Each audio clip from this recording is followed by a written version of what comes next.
Welcome to the Zachrilege cast. Ooh. Dang, I can never get that thing to shut off in time. Welcome back, Charone Frankel, to the show. Originally on episode number 101, and here we are. Well, at least it hasn't been 100 episodes since you've been on, so that's good, right? Yeah, I would be appalled and flabbergasted if you knew 100 other people more interesting. Well, obviously not. I think we had the discussion in the last episode about how you could only care about 100 people, and since you're 101, well, luckily we had some, repeats. So you made the cut. Out of fucks to give, and so here I am. Okay, so let's start with the usual out of context quotes. These are some good ones. I think one was actually from our last episode. So first one, people of other faiths are scum and should die. I always say that. It's on the bumper of my car. And it's not like Republicans have a reputation for cheating. Yeah. I think that's ironic. That was the, I think the voter suppression when that was a thing for a few minutes. Yeah. Okay, so I lost by 3 million votes. So clearly there were fake votes, but there were 3 million of them, and they were for the other person, all of them. And they're in my other suitcase, apparently, because he couldn't find it. And I love that the guy that did it lost his job. And the state of Kansas actually has turned sane. Gives me hope for Georgia. We'll probably be the last one, though, so I'm not too... Georgia, you guys done fucked up on your governor race. Yeah, it was pretty bad. It's like, I don't know why we kind of gone to the place where people who are like conservative are pretty much telling us what they think. But it was pretty much like, hey, the guy who's running the election in Georgia, because he's a Secretary of State, and has already committed like fraud on previous elections because we have a voter system that they can just click a button and erase after.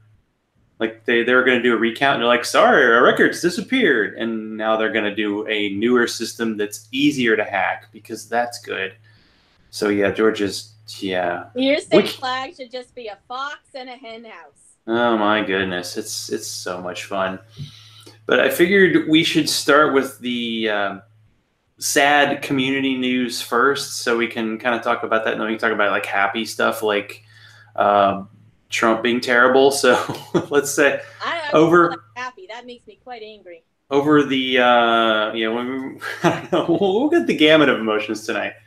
But over the previous weekend, Deb, who was Deb McTaggart on Facebook, Heretic Woman. I think if I had 45 minutes, I could name all the shows she hosted, passed away, and pretty much unexpected. It's not like we all get, weekly medical reports from each other, but she was 1 year older than me, about to get married, and of course lives in Canada. So, nothing bad ever happens in Canada usually. But I figured, I don't know, how did you kind of take it? When did you hear the news? Because it was Saturday night, I think it happened. I'm not 100% sure. Yeah, that was, now I'm afraid. So here's the thing, Deb McTaggart, if you're watching and you didn't know her, I guess look her up on the Facebooks, or she had a vlog. She had like 2 vlog casts. One of them I was on, which I think was Trailer Park Atheist. Beyond the Trailer Park. Yeah. Okay. Oh, Beyond the. I'm sorry, because there's all these ones that sound the same, because apparently all these people and she wasn't even in the South like y'all rednecks. She was like in Canada, so because all these people down there have like the barroom atheist, the trailer park atheist, like they all sound the same, like the grits and gravy atheist and the whatever, and I get them all. That would be good. Yeah, especially if you got to eat. I will shit on you, but please send me your food. I like I like chicken and biscuits, and but I digress. Deb was a really nice lady. I met her, I feel like 3 times. I'm pretty sure she was at ReasonCon 2017. And I believe I met her there, or at least saw her there. And then she was also at Milwaukee Mythicist 2018. That was the one where Thomas Smith went on stage against stupid Sargon Carl of Akkad, and there was... Oh yeah, I forgot that you were at that event. That was... The 5 of us were his cheering section, or the 4... Wait. Me, Deb, Bryce, and Jenica. It was Jenica? Yeah, Jenica, that's right. That was 4 of us. I think we were all sitting together. We're kind of in the middle of the room. So unfortunately, our cheering couldn't really be heard because all these fucking assholes around us were cheering for the other guy who was an asshole and an idiot. And you also couldn't understand that guy at all because, like, he was doing that mumbly kind of Ricky Gervais thing. So I didn't even know half of what he was saying anyway. He was kind of doing, like, the, but what happened was, like, Little Britain. And then I saw her at... Was that the last time I saw her? Wait. Was there one in Pennsylvania? But I don't know if she was there. Gone. I didn't go. I feel like there was another thing I hung out with her at, but I might be wrong. That might have been the last... No, I'm sure she wasn't at QED. All right. Well, me just trying to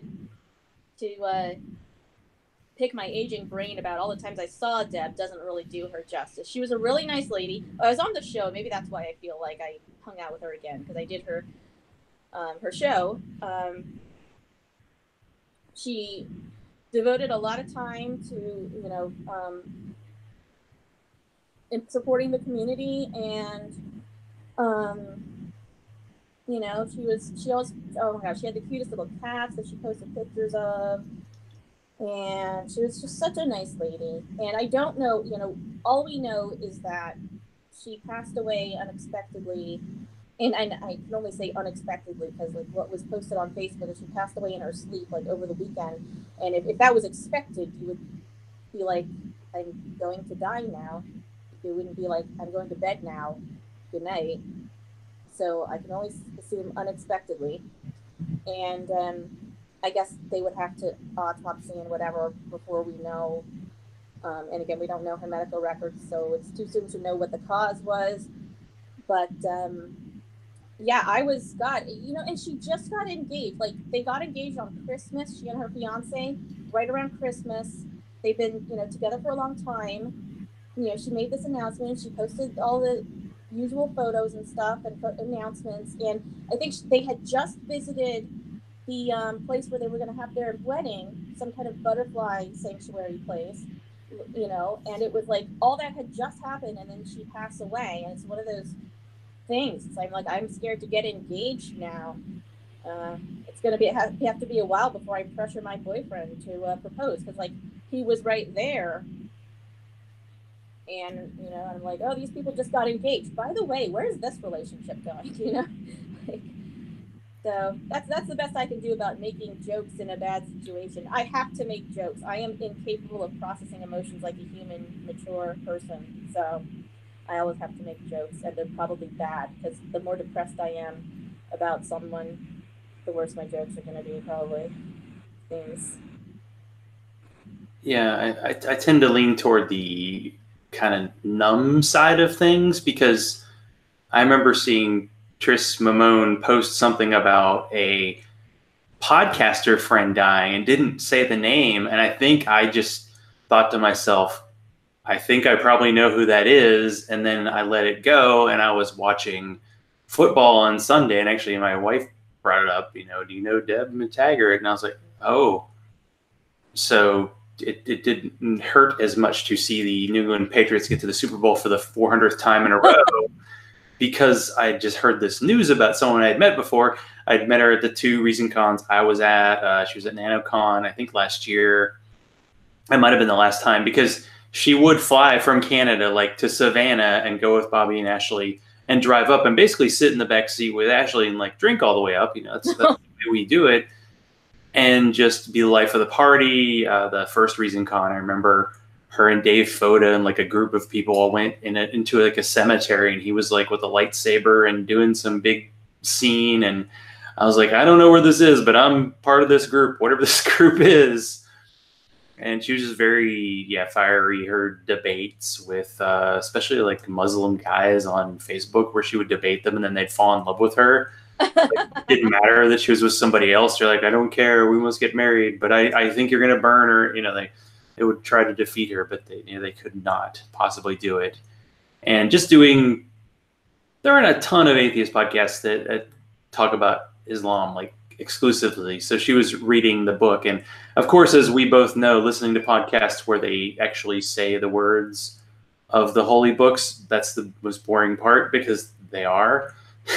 So but the commentary was great. And, Beyond the Trailer Park was kind of the spiritual, almost redneckier version of the, even though there were no real accents involved except for Morgan, of Atheists on Air, which just disappeared. And as it goes in this community, these shows exist and they drop, and then you kind of have to keep going. And it's just sometimes you have to take a moment and go, wow, this person really did join the community and was such a big part of our lives, and it's going to be tough. I mean, there's no replacing. There's just moving on, I guess. No, we can't replace anybody. Nobody is replaceable. Which, I think we had said that we should just, public service announcement. Everybody keep up with your medical, we don't know that Deb was neglecting her health or anything like that, but it's just apropos to just tell everyone, because all of us, or almost all of us, are probably guilty of putting off things that we know we shouldn't put off, like annual physicals, blood work. Everyone should go to the dermatologist too.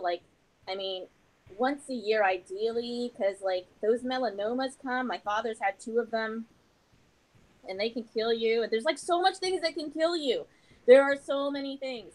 And I've known people who have looked perfectly young and healthy, been 25, 30, 35, and have dropped dead from, maybe they could have predicted it, maybe they couldn't have, but go to your doctors.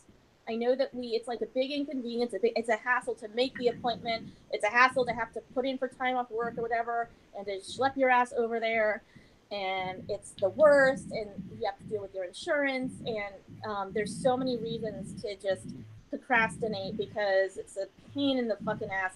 And because, we kind of sometimes feel like ignorance is bliss. But go. I just had my first mammogram a few months ago, because I'm over 40 now, so I have to apparently prepare for imminent death. So, I had been so scared by all these stand-up routines I'd seen about mammograms, and how they would drag your breasts across the room and torture you and grill it like a panini. It wasn't even like that. It was really it was almost fun. They put this cape on you. I felt like a superhero, and you put your thing in the machine, and it doesn't squeeze hard at all. And these days it's 360-degree imaging, so this arm goes around. It was get your mammograms, get all your stuff, because the rest of us don't want to lose you, okay? It's not for you, it's for us. Think of me. Why isn't anyone thinking of me at this time? It is time to think about you and to continue on the show. And what in the Sam Hill is going on with Habeas Humor? Is your holiday break almost over? I will say that I felt personally attacked that time on Citation Needed, where they did the skit about how there was nothing they could do to destroy their show except announce that they were going to go off their regular schedule, and that immediately tanks a podcast. It's true, but I feel a little better right now, because the Puzzle and Thunderstorm guys haven't had a full crew since a while ago. So they all have to miss weeks, and when it's a 1-person operation, it's just impossible to do it all the time. Especially, I've had so many kind of milestone shifts in my life. I moved states. I changed. I went from working for a company to private practice of law. Then I picked up another job that's seasonal and all this shit that like has taken up all my time and kind of thrown my life way off balance. So the answer to the question, I guess if it was me asking these questions, I would say, God damn it, Charone, are you going to answer the question about when your next episode is coming out? Habeas Humor is the show, and it last came out 2 months ago with the Circumcision episode, and it should be out real soon, like within the next couple of weeks. I think things are finally settling down after the holidays and after I started my new tax job that I'm part-time. I'm giving people tax help. So,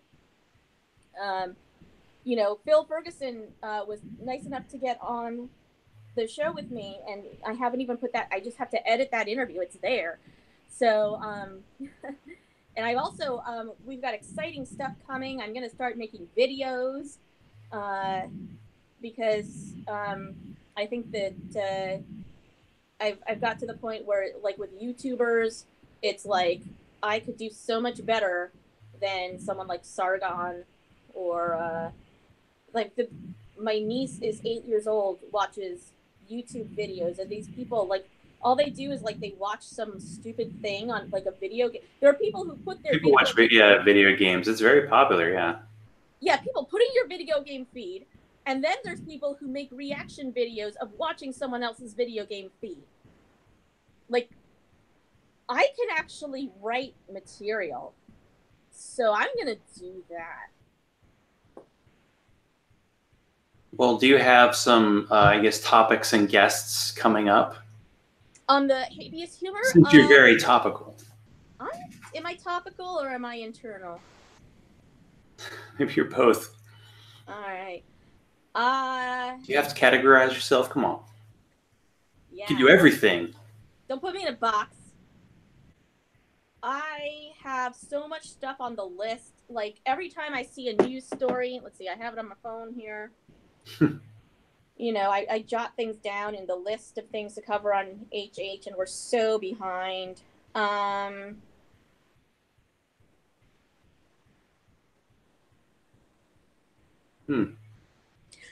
okay. I was trying for my own note here. Right.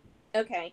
We're still on the church bells from across the street. Like, I didn't even mention the last time I complained about the church bells. They don't even tell you the time. They interfere in your life with all this noise, and they don't even tell you the time. They just play a stupid song. So so you have a church that's really close to where you live. And how many times a day do you say they go off, and how long?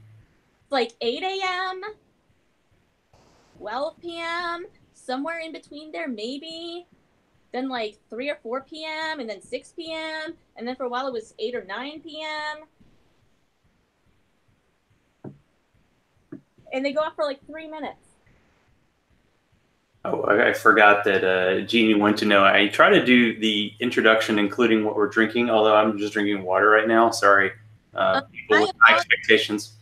I am having coffee. It's 8:30 p.m. for me right now, but I am exhausted. I hope no one minds, I'm going to start on these low-carb Doritos.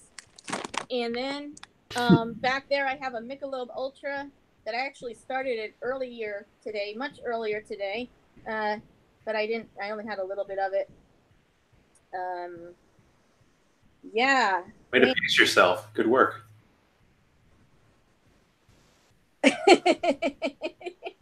I'm trying to decipher these notes about what I'm going to talk about on my show.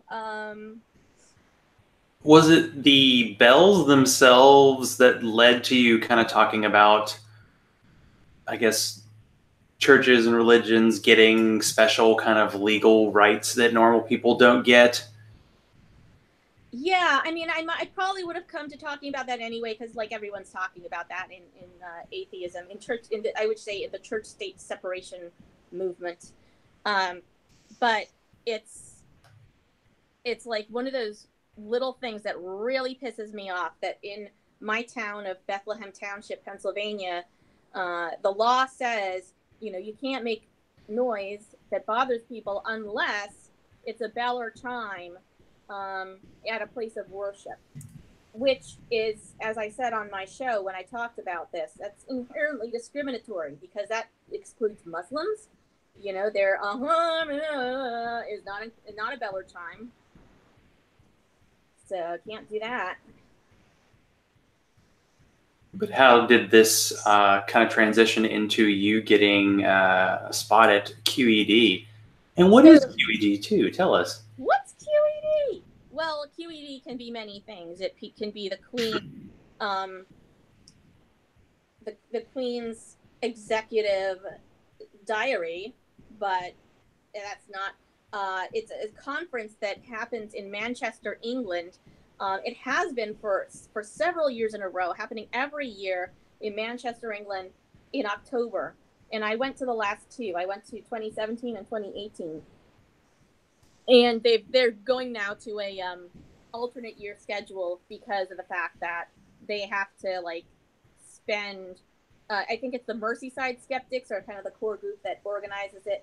Andy Wilson, Michael Marshall, Alice, can't remember her last name.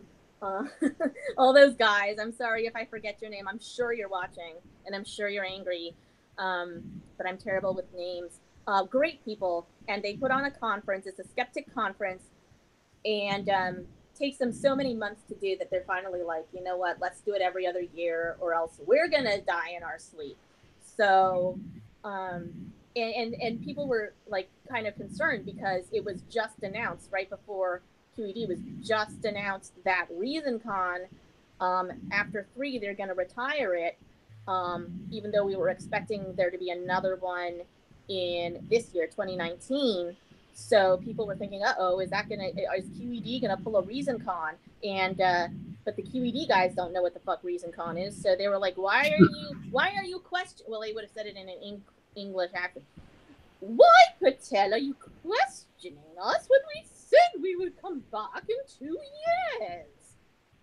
So they will back. I'm just happy they're skeptics with British accents, because I really believe one reason why I'll just call him Carl, is so popular is because of the British accent. Oh my God. There seem to be some terrible like anti-feminist types like Paul Joseph Watson and was it the Count Dankula guy? Like they're from the British area at least. You know, I think one's Scottish, one's Australian. I don't know, but it's like, do these accents, is that the reason why people follow them? Because what they say is not good, but it's good to know that there are actual skeptics out there.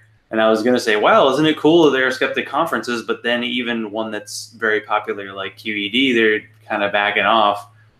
So yeah, that's not good. I mean, there is a NanoCon in Nashville coming up, but I think American Atheists, but the kind of smaller ones that a lot of the podcasters went to don't seem to be happening as often or to be as popular. So it's a little bit sad. Yeah, although I wouldn't go sounding the funeral march just yet. I mean, it's great whenever we have things to go to. I try to go to as many as I can. I love QED. I hope to go to all the ones in the future. I wish we could go to, I almost just said I wish we could go back to Hickory, North Carolina, but that's not true. But I do wish we could have another ReasonCon, and maybe someday we will. Like maybe someone else will take it up. But there's also American Atheists, which happens every year. For now, at least.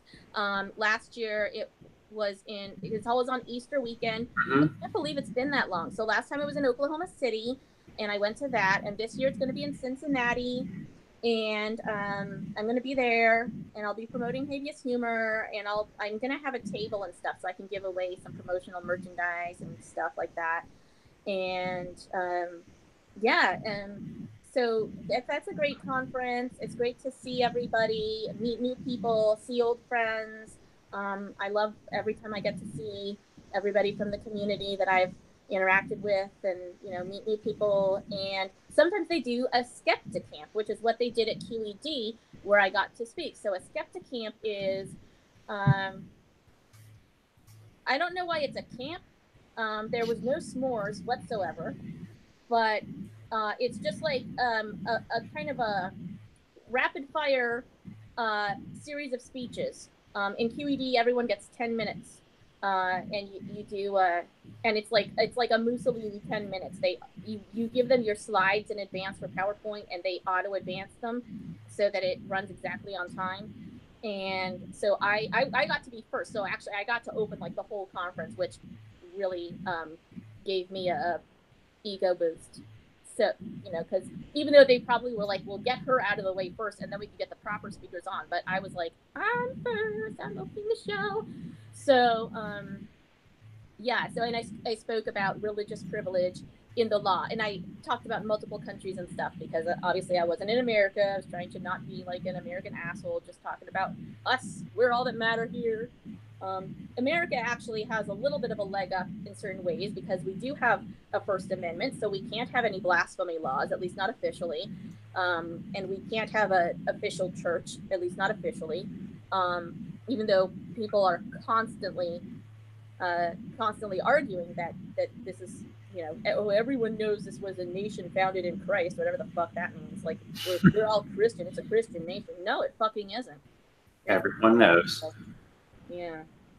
Well, last time you were talking about how you were like a Jersey, you know, you did a bada bing. I think it took 20 minutes to get to bada bing. So I don't know if you're, you know, survived being there, but what made you decide to move? I'm guessing the distance between where you were before and now isn't that far. I mean, the whole kind of Philadelphia, North Jersey, New York area is kind of vast, but what made you decide to move? I mean, besides people were finding the bodies. Yeah, same crime bosses that run Philly also run South Jersey, so. You know what I'm saying? Yeah. So, like, hey, I lived in Jersey from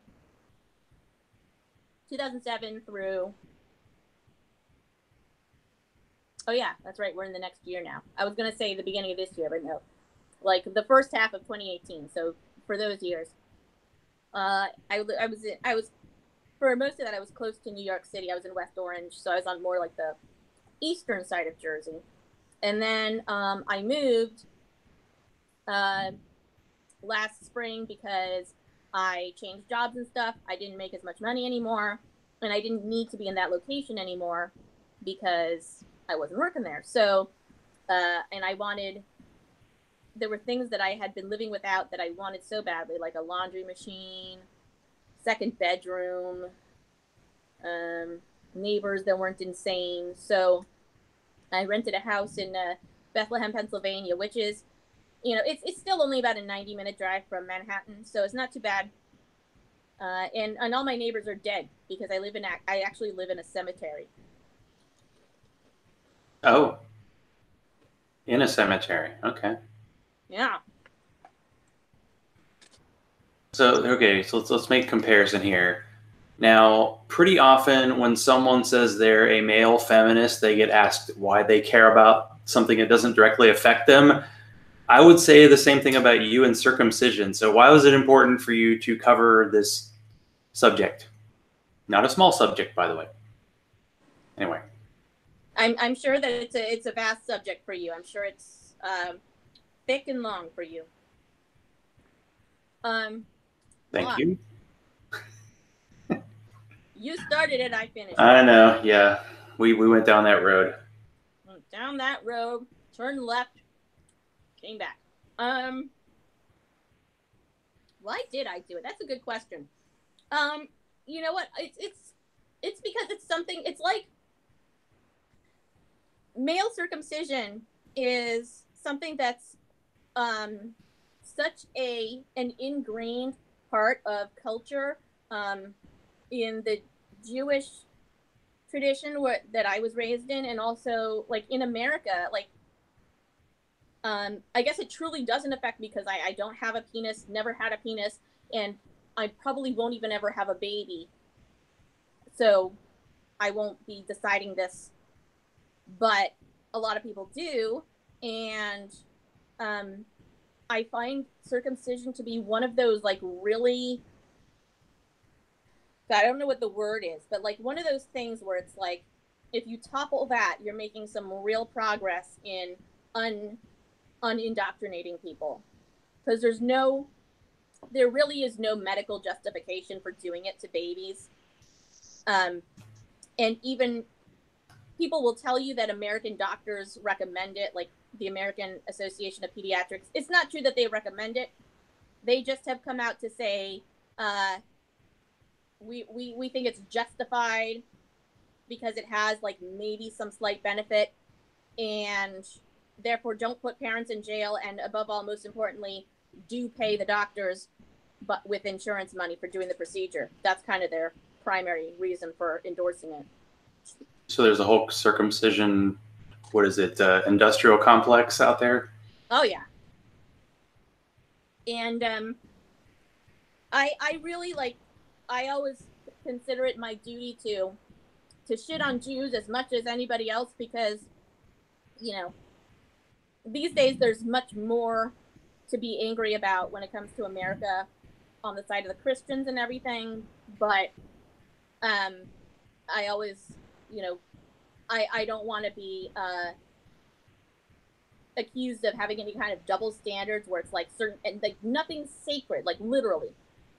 It's not like, because there are a lot of things where it's like, and I think people have these things in their mind, like, well, okay, but that's fine. We can talk about separation of church and state, but there are some things that are sacred. We're never going to touch. We're never going to make Jewish people come into work on Rosh Hashanah. We're never going to make Jewish people stop circumcising their kids. We're never going to, you know, and then whatever the Christian equivalents of that are. And to me, there's no reason why that should be sacred, other than like, well, we answer to a higher power about that. Like, that's always been the thing when it comes to justifying special treatment of religion. Either it's magic, or, you know, we have to defer to a higher power on this thing.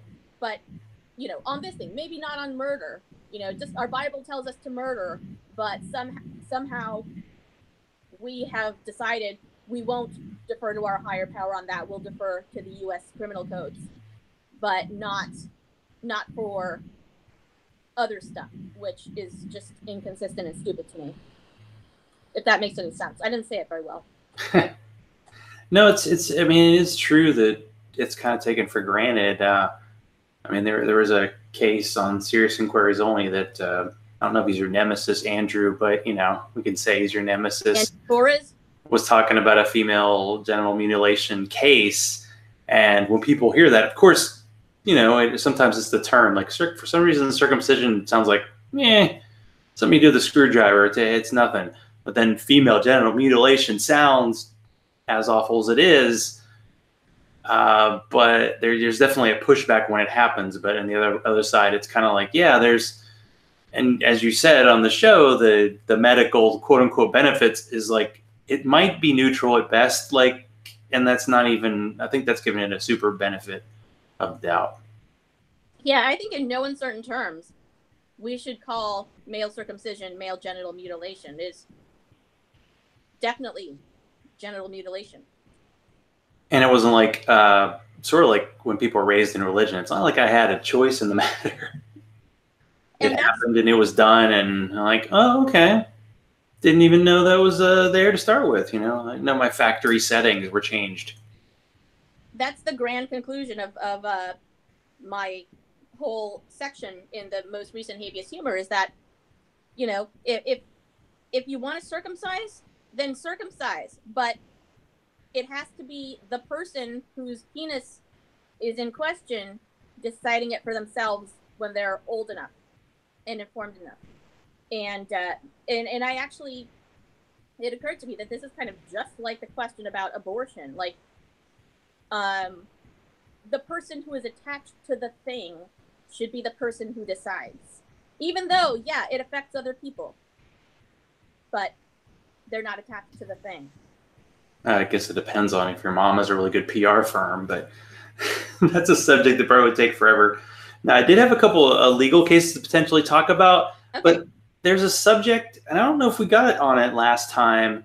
Like, you're of a Jewish background, but it does seem like people who are kind of ex-Christians, whether they keep that kind of cultural side of it. Are you on the side where people who are kind of raised Jewish, have the Jewish background, need to keep that identity, or are you okay with like totally jettisoning it? Well, this is part of the problem of the way that the Jews have, I don't know if they've more done it to themselves. I have a feeling it's been like more like people doing it to them, kind of conflating the religion with the ethnicity, because Jews are many ethnicities, but they're all just called Jewish. I was just gonna say, no, yeah, I know. It's kind of like Islam isn't a race, that kind of thing. It's exactly. But in America, Christianity is a race. It's white. Anyway, it's not actually. Sorry. Carry on. You know, and I actually said this. I can't remember if it's the last episode of Habeas Humor or the one prior to that. But cultural traditions are fine if they're reasonable. You know, making your challah bread and spinning your dreidels. You know, to me, those things are like, no one can. I was about to say no one confuses Anglo-Saxon Christian cultural traditions with religion, but that's not true really, because they become inextricably intertwined a lot of the time. But, you know, like St. Patrick's Day, we do Irish stuff, and we usually consider that to be Irish, not like Christian stuff. I mean, other than the actual St. Patrick getting sainted for whatever. But, you know, when you do green things, that we consider that Irish, not Christian, you know? And same thing with anything the Jews do. If it's just a cultural tradition, then great, if it's not hurting people. But people don't like to classify things as cultural traditions because that doesn't get the protection of the First Amendment, you know? So when there are absolutely fucking ridiculous traditions like mutilating genitals or, you know, putting women in beekeeper suits or trash bags or whatever, you know, that wouldn't hold up unless you say, oh no, it's God, you know, now it's religion. So the other thing is that I think that cultures have to blend. It's just the natural evolutionary way. When people try to keep things the same, it doesn't work. You can't fight the passage of time. You can't fight change. Things fuse together. Just, you know, all the music we listen to, food we eat, it's all fusions of different things. And, you know, there are people who want to preserve, you know, the Jewish identity, but that means not letting it change and evolve. And, you know, and for a long time, people have wanted to preserve the Jewish bloodlines, to keep them pure. And that, you know, that echoes things the Nazis have said. They had different motivations, but they wanted the same things. They wanted to keep their bloodlines pure. Yeah, it's like the pure bloodlines. I think I've heard that before. Yeah. And yeah. It's weirdly being said in America, even though it's like, well, you know, we're all kind of, everybody's kind of, there are a lot of mutts in this country. It used to be like if you're Italian or if you're Polish, that was like an ethnicity. And now it's like, well, you're kind of sort of Western European-ish. You're close. Mm-hmm. And we've discovered that keeping bloodlines limited like that yields bad results genetically. And you're healthier mixing your genetic data with other people who are different. Okay, so one legal thing that happened recently. So the trans military ban upheld by the Supreme Court. Elections matter, people. You're making a big deal about people voting. You sang about voting, and people did vote, but they didn't vote in the presidential election, and so we have what we have.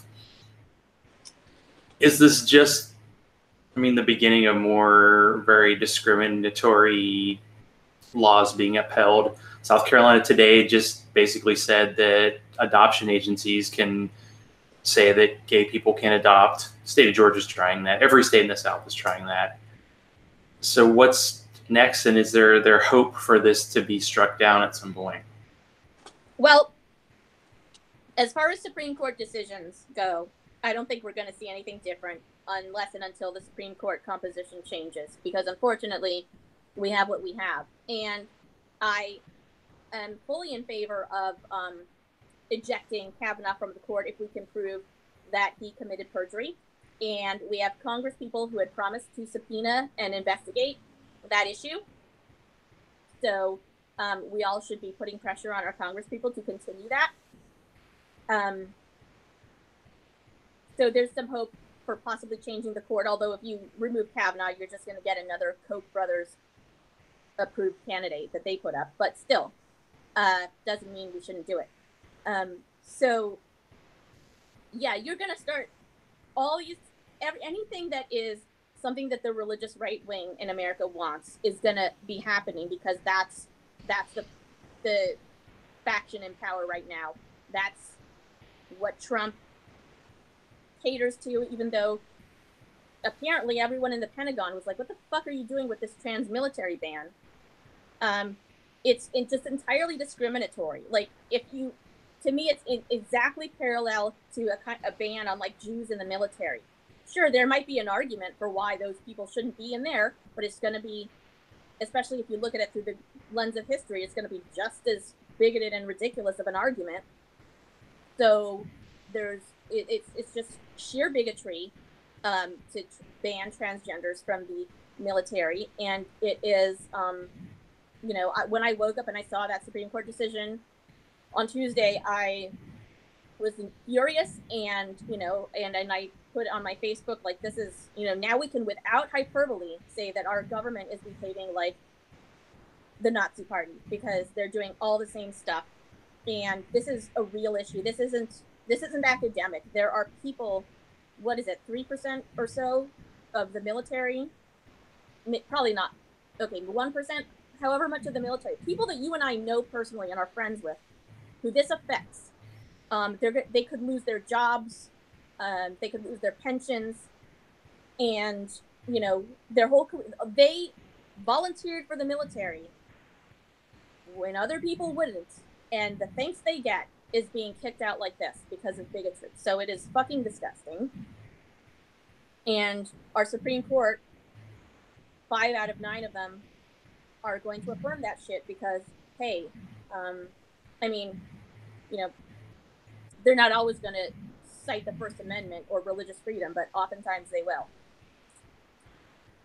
Yeah, I mean, it's for trans friends and family. It's an attack. It's basically trying to say they don't exist, kind of like these bathroom bills that have no real basis. Plus, we keep jumping our military budget every year, and they can't get people to actually join the military, and they keep discriminating against people.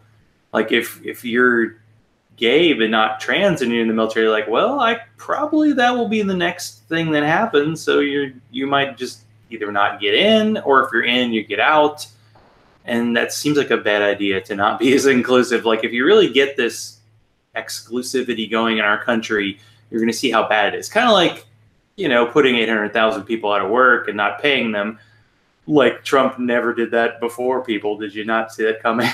It's like, you could have seen any of this stuff coming, but dang. We can also see coming the fact that we're getting close to the end. So I have to ask if you have a joke or a special hobby or skill that maybe people don't know about. Well, it's not much of a skill, but apparently I've become great at determining what key songs are in. Oh. I had a Twitter fight yesterday with Heath Enright about what song Eye of the Tiger is in, because they, on God Awful Movies, they reviewed this horrible Christian boxing movie that's apparently the Rocky of Christian movies. Oh. Yeah. But they were talking about Eye of the Tiger, playing in a minor key, and I was in the shower, and I'm like, I listen to these podcasts in the shower a lot, and then I'm like, God damn it, Eye of the Tiger is in a minor key. So I tweeted it, and then he argued with me, and then I actually made a video of myself getting on the piano and playing it, and it was a big nothing, but I was making a big deal out of the fact that I was right, because that doesn't happen a lot. So when it does happen, I kind of have to shout it from the rooftops. So, there's that. So you could be good at Name That Tune. Oh, yeah. Excellent. Well, what else you're good at is, once the show comes back, Habeas Humor. So where can people find all your quality content? Oh, man. Well, depends on how you define quality content. You know what I'm saying? Exactly.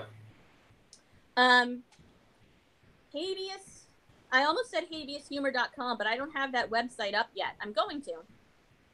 It's actually, you could Google the only podcast called Habeas Humor, and a lot of people aren't sure how to spell it, so it's HABEASHUMOR, and it's I have a Libsyn homepage where all the episodes, we're at 55 episodes now, HABHUMOR.libsyn.com.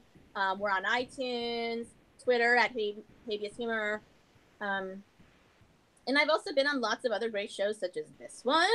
I've been on, I was on One Law at Awful Movies. You have to subscribe to the Opening Arguments Patreon to get that. And I was on, yeah, I make guest appearances a lot. I pop up all over the internet, kind of like a whack-a-mole. So, or you could come just visit me in Pennsylvania, you know, if you don't mind the bells. The bells. The endless bells. Well, thank you, Charone, for being back on. Thank you so much for inviting me. And best of luck to keeping the show rolling and the content and the 12 jobs. And we've got to have you back. I mean, you've been on my show, right? I'm trying to remember. Yeah, we recorded like on the same day. We were like, it was a Sunday, so we were day drinking, which was glorious. Oh, yeah. Day drinking and double recording. Nothing better than that. America. So, yes, come back and, man, we'll talk about some law and some humor. There's plenty of both. Well, the former for sure. All right. Well, thanks again, Charone. Good to talk with you.